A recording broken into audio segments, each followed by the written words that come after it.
Hi, I'm Dorian, or Leviathan to my friends, and I'm an eldritch abomination lurking in the corners of your attic. I'm also an artist who is desperately trying to make this whole freelance thing work, which means,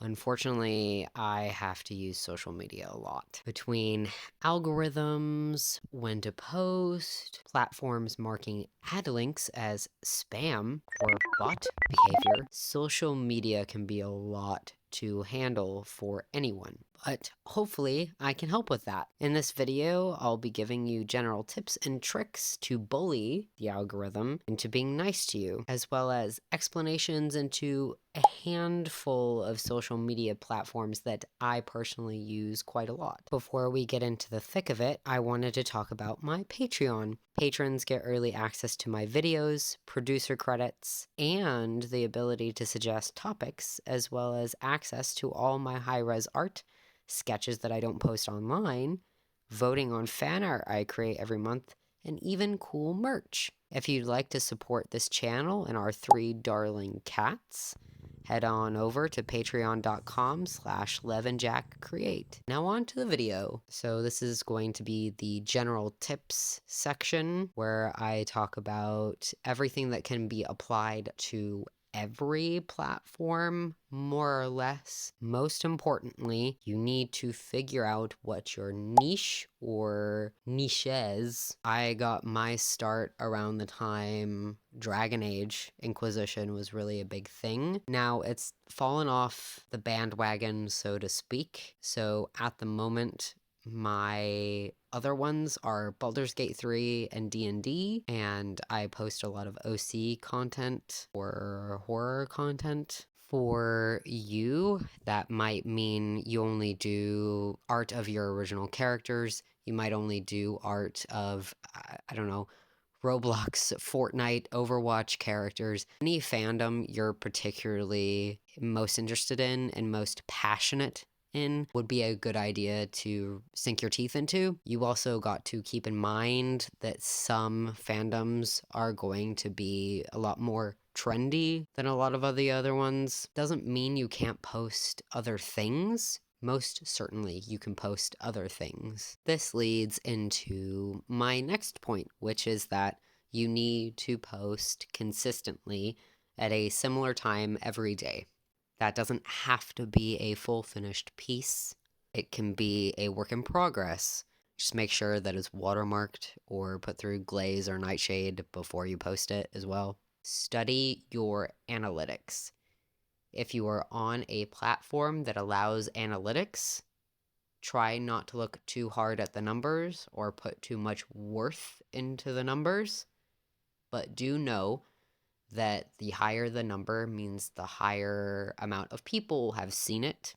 So on a Monday, you might not see a lot of viewership in the beginning of the day, but you'll see a lot of viewership at 6 p.m. and later. That means you'll want to post on Mondays, 6 p.m. and later, as opposed to on a Saturday when you might see a lot of viewership at about 2 p.m. and onwards. Another thing about that viewership is that those are people. On social media, it is really important to foster a community of friends and like-minded individuals. Not only is it a best practice to just make friends in general, but when you make friends, those people are more likely to share your posts. And you get to see a lot of their own cool stuff as well. You get to help other people. Ways you can do that are literally just by replying to like posts on Twitter or reblogging things on Tumblr with added hashtags of "this is so cool," going into their ask boxes, commenting on Instagram, sharing things to Instagram. A lot of people have been creating their own Discord servers as well. That is also a good idea to do, to join those Discord servers and be really active in those servers. Make friends, make a community around yourself and your art. Also, be sure to take breaks. This isn't technically a rule of the internet. You should be taking breaks, especially if you're seeing yourself equating your own worth in the numbers. It's totally fine to be upset when something quote unquote flops or does badly, but don't worry, it's not because of you. Algorithms change, people's interests change, people's attention span is poor. Don't worry about it. Just make the art you want to create. One last tip that is technically optional is to have a card or a portfolio where people can see your works and have other links to places that you are on the internet. It's especially important for people who want to get an industry job, like in animation or concept art, things like that. You don't necessarily have to have it, especially if you're not looking to become an industry artist or take commissions or be a freelancer. You don't necessarily need those things, but it is a good idea to have. Now on to everybody's favorite part, the actual social media platforms themselves. Monsters that they are. Twitter, or X, whatever Musk wants to call it, I guess. It's not the best for artists. I don't think it really ever has been, but it has become an industry standard for artists at this point. When you start on this platform, if you intend to do so, you're not going to see a huge following right away. Musk has integrated this terrible system of blue check marks and becoming verified, and becoming verified is really the only way that you can boost your numbers. I haven't really seen a lot of accounts get big this way, honestly. It's just a cash grab from Musk at this point, so I would just avoid it altogether, honestly. And it isn't proven that it'll help you in the end anyway. If you're finding that you need to boost your art in the algorithm, if you didn't post at the right time or something is just up that day, replying to your own post a couple hours after you have posted it is good form. You can also QRT it, which I've seen a little more luck with than replying, but both are fine either way. You should also be replying, liking, and RTing or reposting other people's things as well. This goes hand in hand with fostering a community around yourself. You're really not going to grow on the internet, especially Twitter, if you don't make friends or mutuals, as they put it. You might see some growth, but it's kind of a faux pas, so to speak, to be a recluse on Twitter. Oh, also, each social media platform is going to have different aspect ratios for their videos and photos. Twitter has some weird dimensions thing, and it differs from how many pictures or videos you want to post. It's a good rule of thumb to post about 1 to 3 images per post on Twitter. You can do 4. I've only really ever seen growth on a post for that have 4 images in it when it's like a commissions post or informational. Make sure you pin an introduction tweet on your profile as well. It's just a good idea to have a tweet pinned to your profile where everybody can find your stuff. Also, don't just post your art and run. Try to be active, post about your passions or what you're doing, or post pictures of your cat, that sort of a thing. Normal social media stuff. Another thing, don't use hashtags on Twitter anymore. Don't. You might be able to get away with using 1 or 2, maybe, but I have never seen any growth using hashtags. Normally, if you put hashtags in a post, it's just going to clog up the search because Twitter also filters for words that are already in the post anyway. So if you mention Critical Role twice, it's going to come up in the search bar and in the hashtag. And I don't know, somewhere along the line, it gets marked as spam and then you're shadow banned for 2 months, and nobody wants that. To touch on the aspect of bots as well, don't drop your links in your main post. If you're posting about commissions or your coffee or your Patreon, drop it in the replies. That way your main post doesn't get flagged. And as a last bit of advice, longer tweets do not do well. Keep it short and sweet if you can. Make a thread if you really have to. Now we're on to Instagram.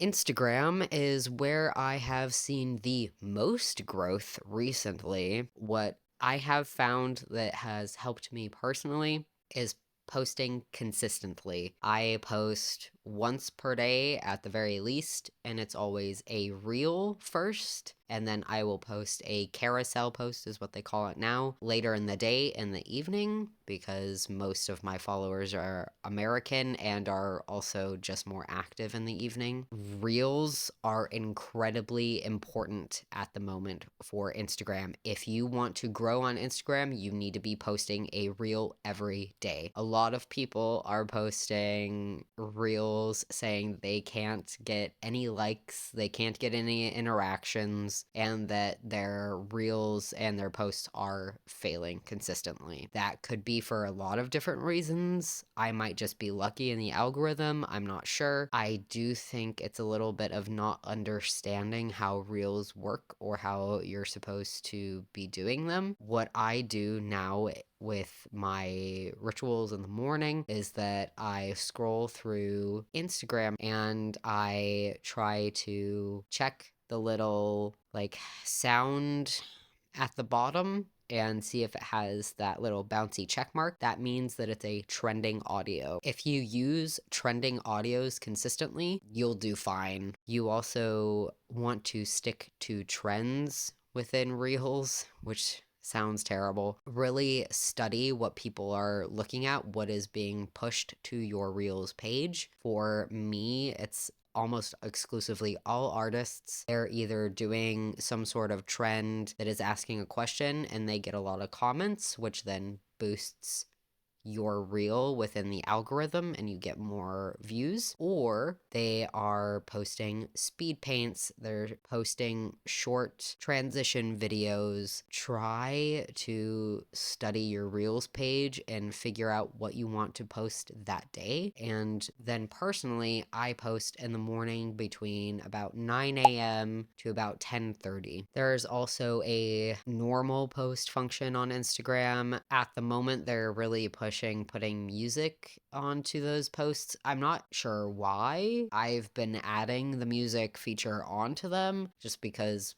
maybe it'll help, and it's fun to listen to a little tune while you're looking at people's art. It's better for those normal posts or those carousel posts to have multiple images highlighting your details. Then the last image of your piece should be the whole thing if you manage to get it into frame. And of course, that goes into Instagram has different sizing than Twitter or Tumblr. It's pretty uniform though. I think that's 1080 by 1080. It can be annoying sometimes, but I found that you can fit most details in your full piece into that square if you try hard enough. A lot of 8x11 illustrations kind of get lost, but that's all right. You also need to make sure that if you pick Instagram, you are also active on Instagram other than just posts and reels. You need to be sharing things to your stories. You need to be liking and replying to the other people that you follow.